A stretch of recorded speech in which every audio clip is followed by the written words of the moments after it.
Wow. But it says, all things which he has called me to do. Wow. And so God is going to release the grace and the strength for you to be able to do the things that he has called you to do, and that are part of, you fulfilling his purpose, not just you doing your own thing. So that's like we're walking together. It's a daily like walking together. And then he said, working with me requires you to be obedient and to align with me. And so he said, when you have that walking with me, which is the intimacy, and the working with me, which is the alignment and obedience, that ushers you into ease. And he was speaking about how we don't have control of our emotions. You know how when you said, I feel like, you can feel sad, feel happy, those things happen. And also they are normal. But he said, the things that lead to emotions usually is our thought pattern, what we think. You heard us, but you didn't want to listen to us.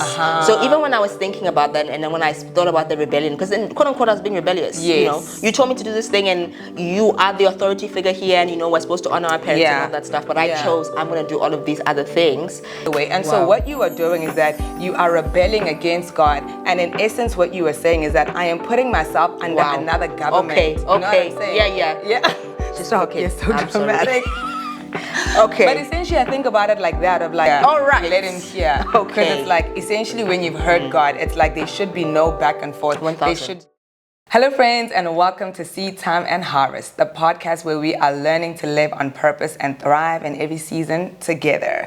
Hey. Hi, Brad. How are you? I'm good, Chummy. How's you? I'm good. Yeah. I'm good. Good to see you back on the orange couch. That's right. Oh, I like that. I like that. What is that? I don't think it's a great segue, but what was that other podcast? This is the Red Table. Oh, okay, no. I like, you see? Yes. Weird, but like I like the setup. It's not and the within point. our... Of course. Yeah. But I do like the orange couch. I do like this orange couch. If you guys could see this full room, I love it so much. Yeah. It's really a beautiful room. Oh, yes, A very fantastic interior designer did it, but let's not do too much. Yeah, that is not the conversation for today. But yeah, how you doing? How's your week been? I'm good. If you can hear, I'm a bit fluey. Oh, actually, I couldn't even tell. Could you not? No. Oh, I'm a bit congested in the nose. Flu really said what's up this week, but we fought back. Oh, no, I could not tell. Really? Yeah, not at all. I'm even a bit scared. Do I sound like this all the time then? Or maybe you know what? I think there's another day where I sounded worse, because I think I spoke to my sister that day and she was like, Yeah. And I was like, oh. Okay, well, you've been healed. Okay. By the blood of Jesus. How are you, Chummy? I'm well. I'm good, actually. This morning was a little bit like touch and go. I did tell you, I just had a really hard time waking up, and that's very unlike me. Yeah. This year has been strong. I've been like having energy. We told you guys because of the fasting. Exactly. The fasting episode is coming. Don't worry, guys. A lot of you you're have gonna already say been asking us about the fasting episode. It is coming. Just be patient. But yeah, as I mentioned the last time that we're talking about fasting, it's given me so much energy, clarity of mind, etc. So this morning was a bit of a shock. I was like, wait, why am I feeling tired? But you know what? Actually, I was going to the shops before we recorded, and I was literally walking through the mall, and I was speaking to myself, just being like, the joy of the Lord is my strength. And I felt like people were looking at me. I was just like, it doesn't matter. I'm speaking to my soul right now, speaking to my body, telling it to come alive in the name of Jesus. All right. And now I've had some tea, some water, so I'm definitely feeling a lot better. Also, she's fasting now, so. I don't know when this particular one will come out, but probably when it comes out, I won't be fasting anymore. Hey, maybe. Imagine if every single time we record, you're fasting. That would be hilarious. Yeah. I'm not fasting in this. I was supposed to fast, but then this flu, so I was on meds the whole week, antibiotics. I was like, let me just eat. We'll do it again. Yeah. But yeah. All right. Yeah. But anyway, for today's episode, so a couple of weeks ago, maybe 2 weeks ago, Masa was on holiday. Yeah, having a good time out there by the ocean. All right. And she was reading Battlefield of the Mind. As she said, that book has been fetching her. Yes. And she sent me a text and said, listen, Joyce is speaking about obedience in this particular chapter. And funny enough, I'd been thinking about obedience as well. And we said, listen, we're going to do an episode on obedience. Yes. So today we're going to be chatting through obedience. What is obedience? What are the benefits of obedience? What are the disadvantages of disobedience? What does obedience look like? Yeah. You know what? This wasn't even on our episode plan. Yes, so it was not even on the episode plan. We were plan. obedient to add it. All right. We're starting strong. Yes. Okay. Yeah. So, and honestly, I said to her that I thought about it a lot because of how she spoke about obedience. If you listen to Timoloho talk about her 2025, she kept saying, obedience, baby, I was not there. Yeah. I saw it it and I went the opposite other way. direction. Yeah. So it was like I had said, I think in one of the episodes that Joy spoke about how our normal state of mind, quote unquote normal, is a mind that is at rest and is at peace with God, right? So an abnormal state of mind is anything that's not that, right? So then she goes into like diving into different states of the mind. So this specific chapter was on worried, anxious mind. And a lot of us always say, "What I have anxiety." Yes. So I have stress, baby. Oh, so I literally I remember I was reading this one really slow, trying to chew it, because I also last year I remember my therapist was saying to me, he's really not worried about depression in my life. He feels like that's a demon I know I see. And I say, oh, he said anxiety though? She's trying to say what's really up. And I really felt that last year. So, which also, but let me not get ahead of myself. I'm getting excited. Okay. So, she spoke about a worried mind. So she spoke about Hebrews 4. Okay. So I was skimming through it. I wanted to get the specific chapters that we spoke about, because when I read it, I think she mentioned one verse. But whenever she does that, I'll usually read the chapter to kind of get context. Okay, yes. So I decided, let me read the chapter.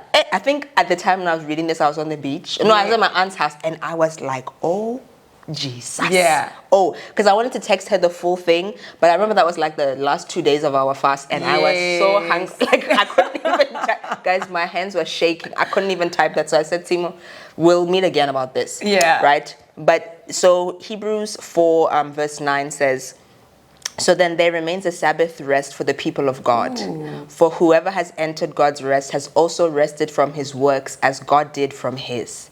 Let us therefore strive to enter that rest so that no one may fall by the same sort of disobedience.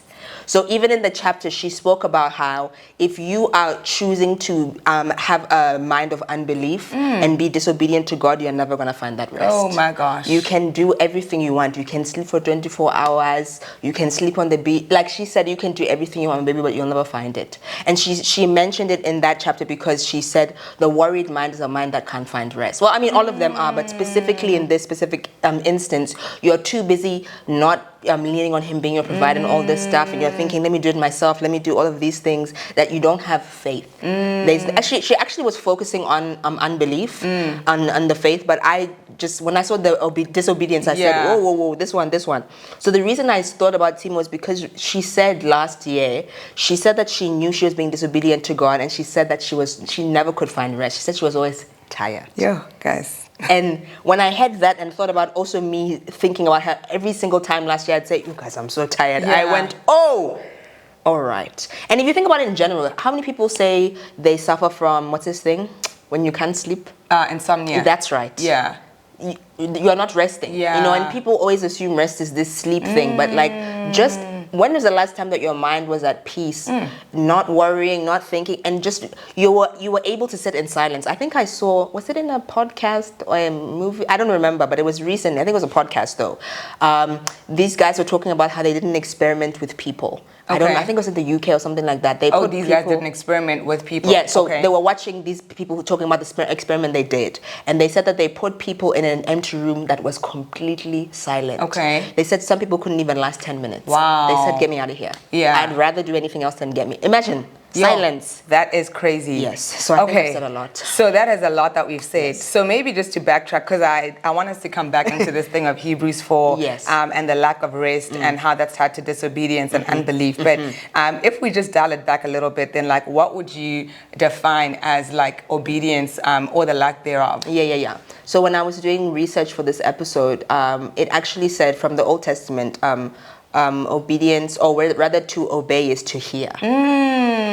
Literally. That is good. They just said to obey is to hear God. Yeah. To hear obedience is, they spoke about, if you like look at the dictionary and stuff, it's about, what is it they say? They said things like trusting an authority figure or taking, guidance or thinking from an authority figure. But in the basic, simple explanation of it, it is to hear. Okay. And I find it interesting because it's to hear, not to do. Yes. They didn't say anything about you doing anything. They just said, you heard him though. And maybe the assumption then is that because you've heard him, there should be no negotiation. Exactly. So at the point that you hear him, it's automatic that like your actions will follow 1000%. along. Which is maybe why scripture often speaks about he who has ears to hear, let him hear. Okay. Because it's like essentially when you've heard God, it's like there should be no back and forth. 1000. They should be like we've heard him. And so in the hearing, the next thing we're going to do is actually just align with exactly. that. Yeah. And even in the research, it spoke about how disobedience first came about, or rather obedience first came about in Genesis. Oh, okay, yes. What did he say? You can do all these things, have this thing, but that tree, my friend, don't touch it. Yeah. Don't do that thing. And they said that because of pride and unbelief, they choose not to listen. Well, Eve chose not to listen and say, I'm not going to eat the fruit. And I thought about how the first step of disobedience is confusion from the enemy. Because there's a promise that he's given you. Yeah. And the enemy obviously cannot stop that promise, but he can confuse you. Yeah. So it's that seed that he planted in Eve's mind to say, oh, sure. Yeah. Are you going to die though? It's giving dramatic, my friend. Yeah. Yeah. I think also just like coming off of that is that if we're then saying that to obey is to hear, then essentially it's like Eve allowed herself to listen to hear a different voice. Oh. And underneath this pillow. Oh, child. There you go. You're cooking. Yeah, because essentially it's like she had heard the voice of God saying to her, like, you guys can eat from any tree in the garden, etc. And so as soon as she gave ear to a different voice, then it's like the seed of disobedience came in. Because essentially if we're saying all you need to obey is to hear, then as soon as you're allowing yourself to hear a different voice, then that already is the seed of like your disobedience. And when I think about it, the obey didn't say to, I mean, the assumption would be to hear God, but you can hear other things. It's not like your ears stop with everything else. So you're right. You can hear God, but once you hear something else that can cause that confusion. Exactly. That's why they say things like, you know, what's this thing? Protect your ear and eye gates. Yes. Because if you let anything else in there, it can obviously take that promise and say, I don't think this is going to happen. Truly.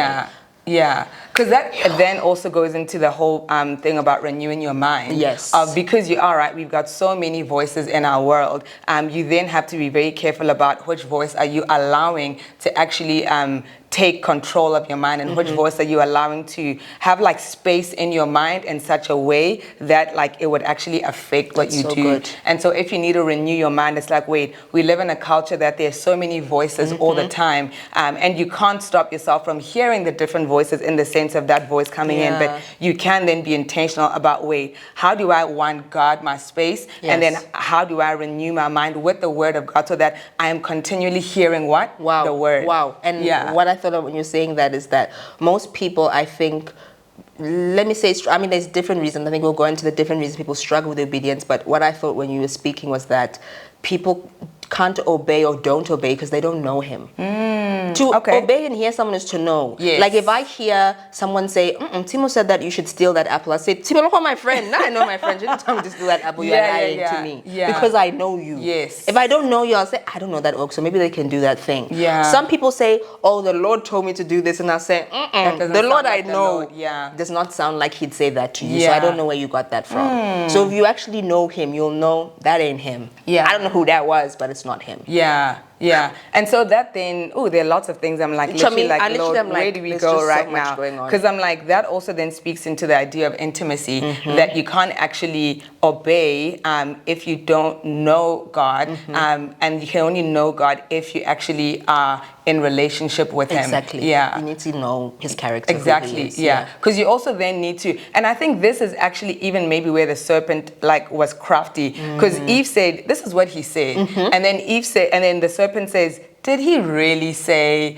And then he starts to discredit the voice of God in Eve. Because he says, no, man, he didn't say that. Like, he knows that, like, if you eat the fruit, like, you're going to be like him, you know, your eyes will be open. So he literally, like, puts doubt and says, did God really say that? Yes. And then on top of that, he discredits the voice of God. And so it's like, did Eve not know the Lord enough to say, wait, I can hang on that guy's word? Exactly. And I think we speak a lot, even when we speak about obedience, if I hear it in like sermons and stuff, we talk about the cost of obedience because, you know, it's not easy. Sometimes when you do hear him, you're like, that one is wild, dog. I don't know if I can do that.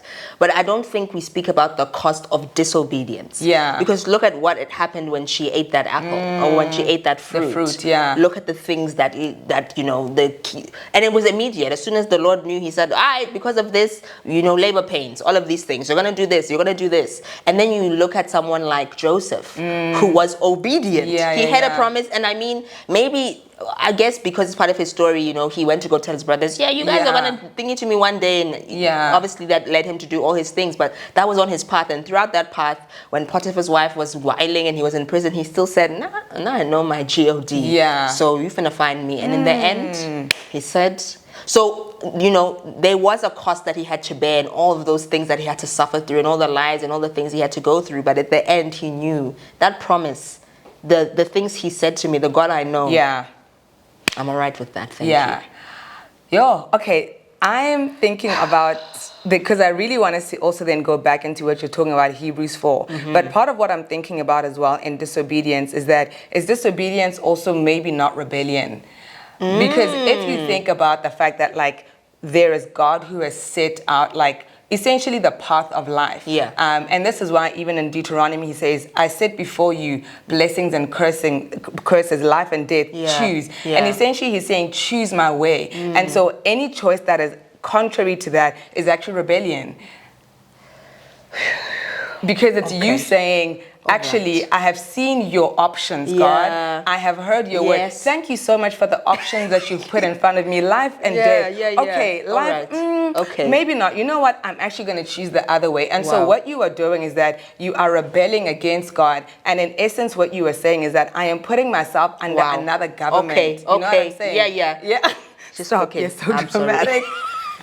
Okay. But essentially, I think about it like that, of every time that you choose something, you are submitting yourself under the authority of what you are choosing. Wow. And so if I choose to be obedient to God, I'm submitting myself under the authority of the kingdom of God. All right. And so it means I'm getting access into everything that the kingdom of God gives me. But if I choose to disobey, what I'm saying is actually I'm choosing another government, and it's the government of the kingdom of darkness. All right. And essentially, I'm then saying I'm turning my back against what the Lord has said and who I know him to be, and I am choosing to follow another way. Because I think when we think about it like that, it makes it weighty. Definitely. You know what I mean? And then it's no longer, I didn't feel like it. Yeah. Because also you then understand that you're choosing death. Wow.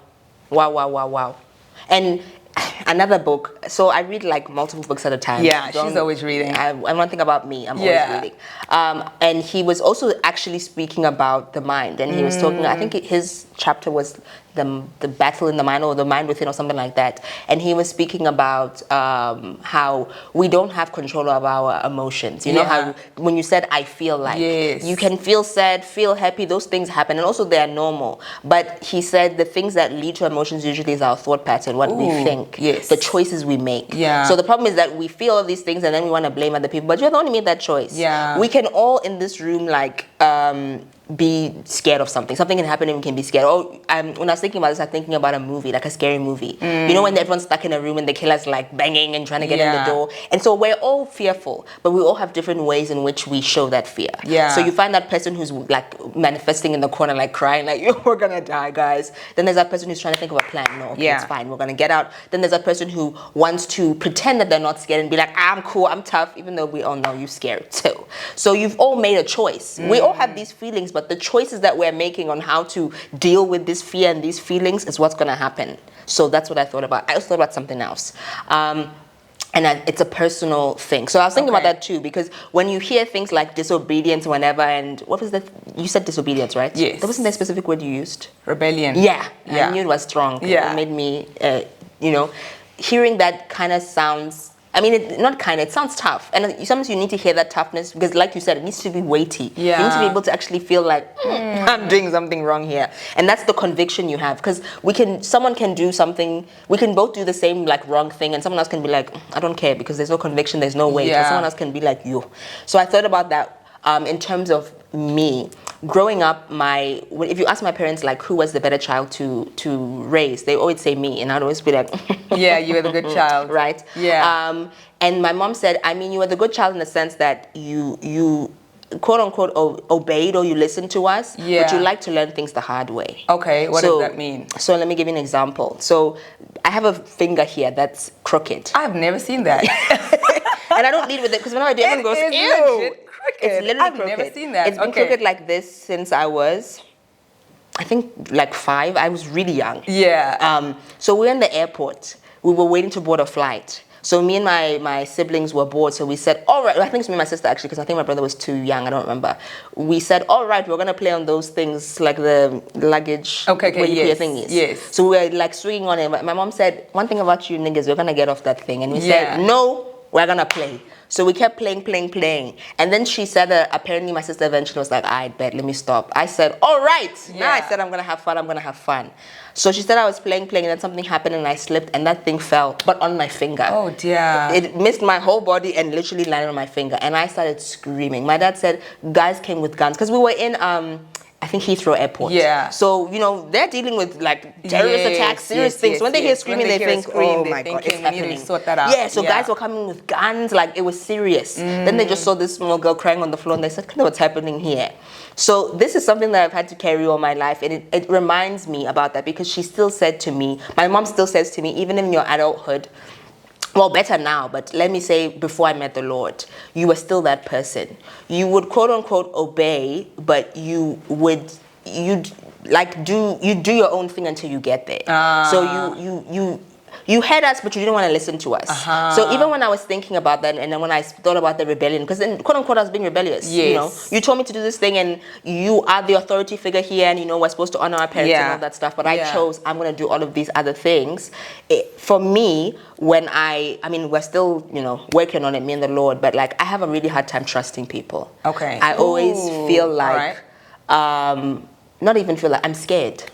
If we're gonna put it really point blank period, I'm scared to trust people because people are weird. Let's be honest here. We're all broken, we're all not okay. So the times when I did trust people, and I'm like a extreme person. It's either I don't trust you with my pen or I trust you with my whole baby. life. Like literally. Yeah. So if I'm trusting you with my baby and you play me, I'm gonna say all right. Yeah. It's something my therapist said to me last year. He said that you give a lot of people grace in the sense that someone can hurt you and you'll say, no, the Lord will forgive you, I forgive you. And I believe that, but I don't think they'll ever change. Like in your mind, that person's never gonna change. I see. You'll say, yeah, I forgive you, but all right. Like you basically have a tally somewhere and you're like, cool. Yeah. I've got it locked. Yeah. So it's basically just to say that rebellious state, it sounds like an evil, I don't care, but it's from a lot of hurt, the soul, the heart issues that we have, struggles. It's hard for us to do those things. So even in this obeying when that comes from the Lord, a lot of stuff,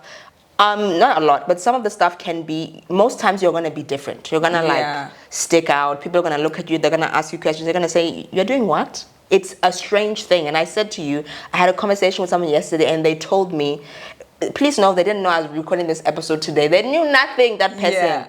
But they said to me, and they said that they felt compelled to tell me. Okay. This is also a believer. She said to me, don't ever allow yourself to conform to the world. Yeah. Obey the Lord. Yeah. And he will do God on his promise to you. And I was like, I cried the whole way home. I said, yo, Jesus. Yeah. I've said a lot. I'm done. Yo, you have said a lot. Because I'm like, I'm really like interested in that thing of like, you not trusting people, because I think that also in a sense transfers into your like walk with God or just like your perspective of the Lord.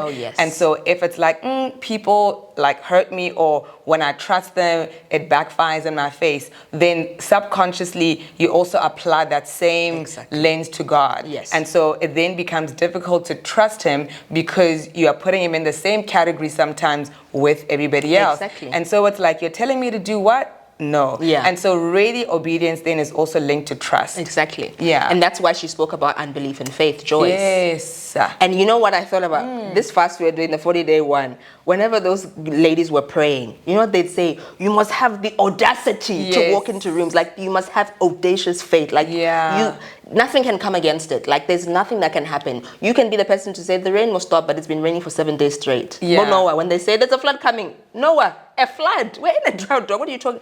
That type of faith where you're saying there's nothing that can shake me. But when I think about that, I'm like, Okay, I mean, I don't know if I'm probing too much, but then where are you with God in terms of like your trust and your intimacy with Him? Because if we are talking about obedience, it's like if that is a root of like where unbelief comes in, where there's a mistrust, then how have you grown in that? Or like where are you still growing in those different aspects? I think for me, and I think that's one of the reasons why I was crying yesterday, is because whenever I do, because, you know, again, humans still trying to work through my issues. Whenever I do think about like, you want me to do what? I don't know, man. I'm not sure.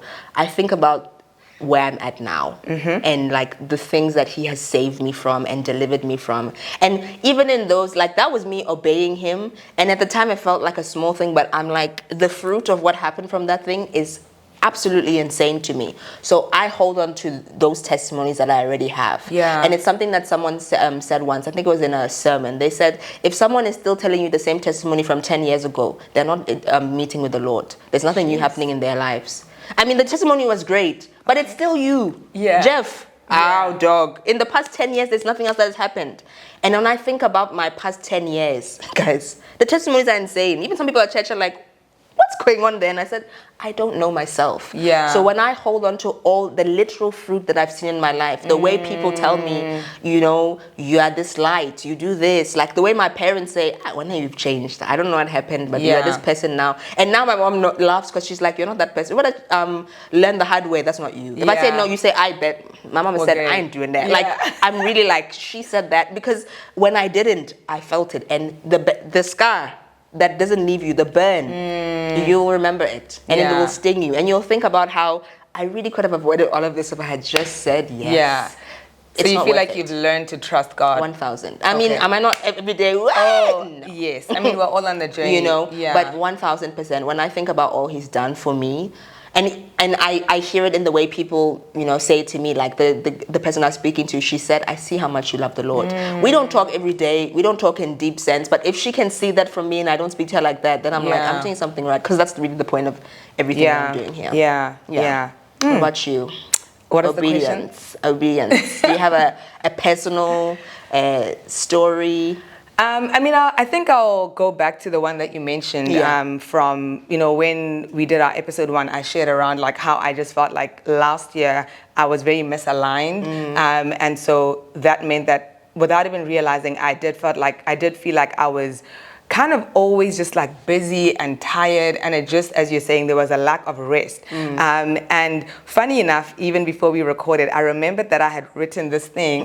Ganesh, she has this notebook. Timo doesn't. I've never seen her You've never writing. seen me in the notebook. Always on I'm always just like using a device. But and this is what I said even the last time, that I felt like when we walked into this year, the Lord was like, everything from last year that we left and attended to, run it back. So I mean, you guys can't see this, but literally it says 2020. That's the first thing I saw on the top of it, because I literally wrote this, I think, within the first week of 2025. And I was asking the Lord for rest last year, and I was asking the Lord for like a sense of serenity and rest and ease. And then He gave me Matthew 11:28, but in the Message translation, and it says, "Are you tired, worn out, burnt out on religion? Come to me, get away with me, and you'll recover your life. I'll show you how to take a real rest. Walk with me and work with me. Watch how I do it. Learn the unforced rhythms of grace." And so the thing that God started to say to me is that, you know, the invitation there is, if you're tired and worn out, burnt out on religion, come, and He's like, I'll show you how to recover your life. And almost the prescription He gives is walk with me and work with me. And so the two dimensions of that is that walking with me is intimacy. So that's like we're walking together. It's a daily like walking together. And then He said, working with me requires you to be obedient and to align with me. And so He said, when you have that walking with me, which is the intimacy, and the working with me, which is the alignment and obedience, that ushers you into ease, that ushers you into rest. And so as I was looking back, I was like, part of my lack of ease and my lack of rest, which is even what you're saying about Hebrews 4, is that I was actually not walking in alignment with God. And I wasn't pursuing God the way that I knew I needed to for that season. And so there was a deficiency in both my intimacy and in my alignment and obedience with the Lord. And so there could be no real rest. You know what I mean? And so for me, I'm just like, my God, that is such a I think such a revelation as well, because you don't actually always equate disobedience with a lack of rest. Exactly. You know what I mean? But here he is, he's like, if you're worn out, if you're tired, like, let me show you how to actually recover your life. Yes. And then he prescribes their recovery as, working with me and walking with me. And then it's like, out of that place, you also have grace, because he says, learn the unforced rhythms of grace. So there can be no grace if I'm disobedient. Yes. There can be no grace if I'm out of alignment. Yes. Because God only graces you for that which he has called you to do. And if I'm not walking in alignment with that, then it's almost like I'm fighting. It's like there's a resistance. Yes. And it's because I'm the one who's not actually aligning and bringing myself into a place that I can receive the rest and I can receive the grace. Yes. So, yeah.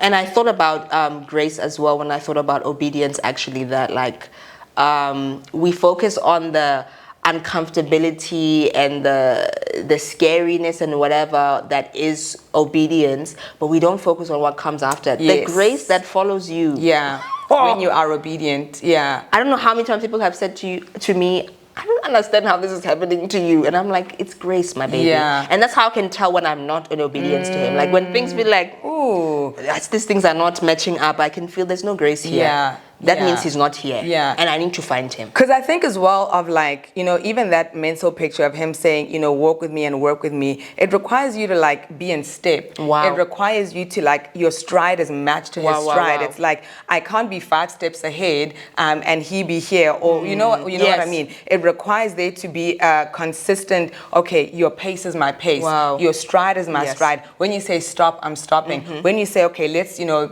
hold it a little bit, we're doing that, and out of that place is the rest, because I'm leaning on him as the shepherd, as the leader, as the one who's actually setting the course. If you're not focusing on him, then you're gonna miss it, and you're gonna into the just for context, you might be like, what are you talking about? Somebody was preaching at church about the shepherd, and they spoke about how essentially a shepherd leads you from the front. Oh, right. They've already gone ahead of you and they're leading you from that space. Whereas like a herdsman, if you look at cattle or whatever, herds they're herding their cattle from behind, and it's this very violent, vigorous move. Whereas the shepherd is very gentle, and he goes ahead of you to be able to say, hey, there's a hole here, and he might say stop, but it's because he's like, there's something I need to cover up here. Let's move. Right. Yeah. And if he's like, whoa, it's because he knows already what is ahead of you, because he's seen it. Yeah. So it's that same thing. The reason that this person, this conversation is with me, because we were speaking about, which always happens with me, guys, one day.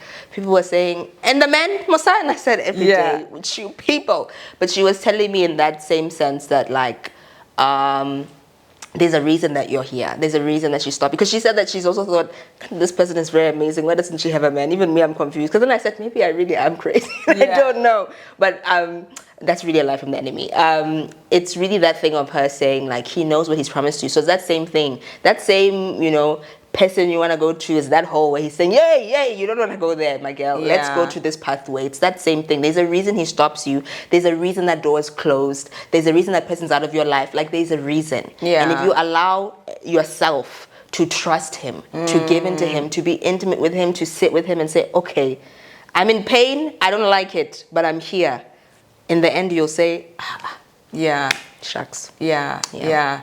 Wow. I think just the last, because we're about to wrap up, but I was also just being reminded of a scripture that I think a lot of us know, which is Philippians. Is it Philippians? I think it is now. I'm suddenly wait.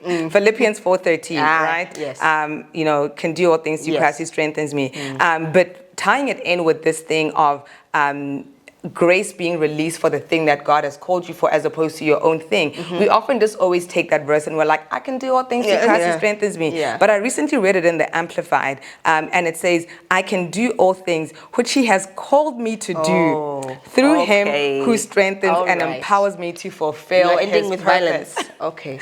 And so again, it's the strengthening that God is promising is not just for all things, but it says all things which he has called me to do. And so God is going to release the grace and the strength for you to be able to do the things that he has called you to do, and that are part of, you fulfilling his purpose, not just you doing your own thing.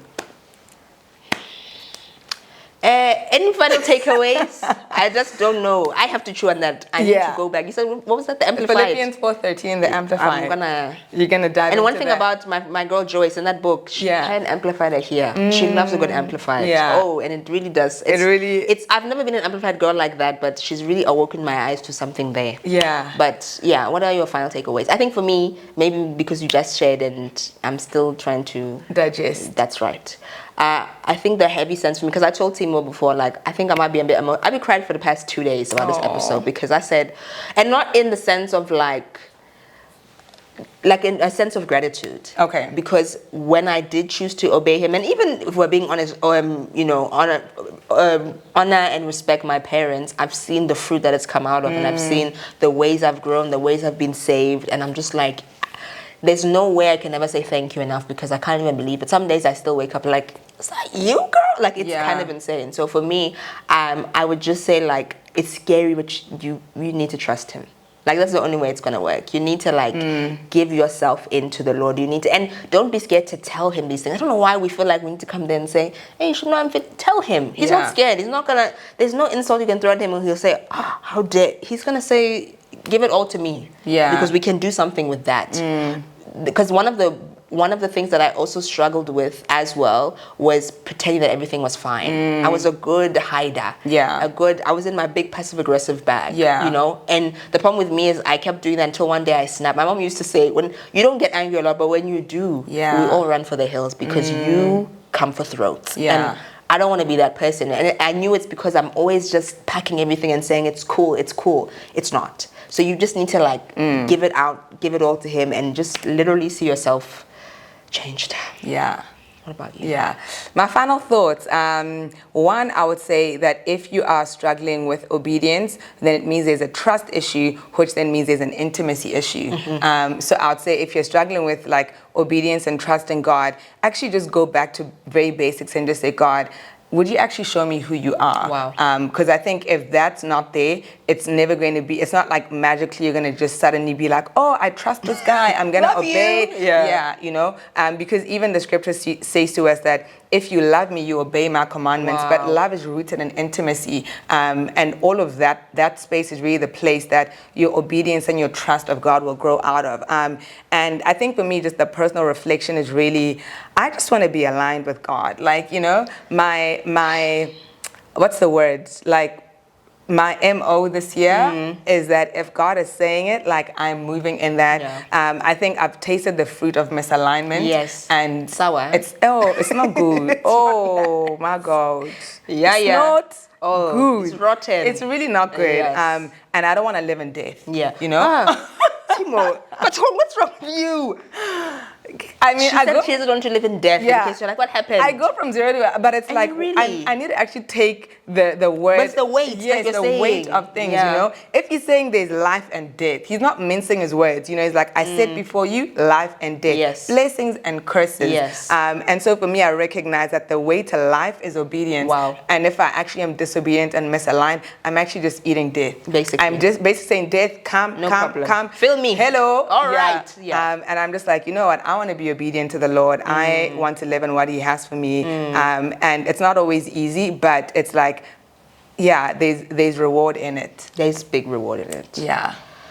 Yo, guys. All right. I mean, follow us. Musa looks like she's about to just faint right now. I feel like I could faint. Hey. But follow us on social media. Yes. If you're looking for where to find us on Instagram, it is at @seatimeharvest_. Please follow, like, subscribe, share, comment, all the good things. Yes. Also, if you're watching this on YouTube and you're not subscribed, hello. What are you doing? What are you doing? I'm in the end. Pause right now. Go subscribe and then leave us a comment. It really does go a long way. And put the notification on so you know when we're back. Yes. And stop threatening us. We thought now visuals are fine, the threats will be done. The people, let them threaten. All right, guys, we love you so much. We'll see you soon. Bye, guys.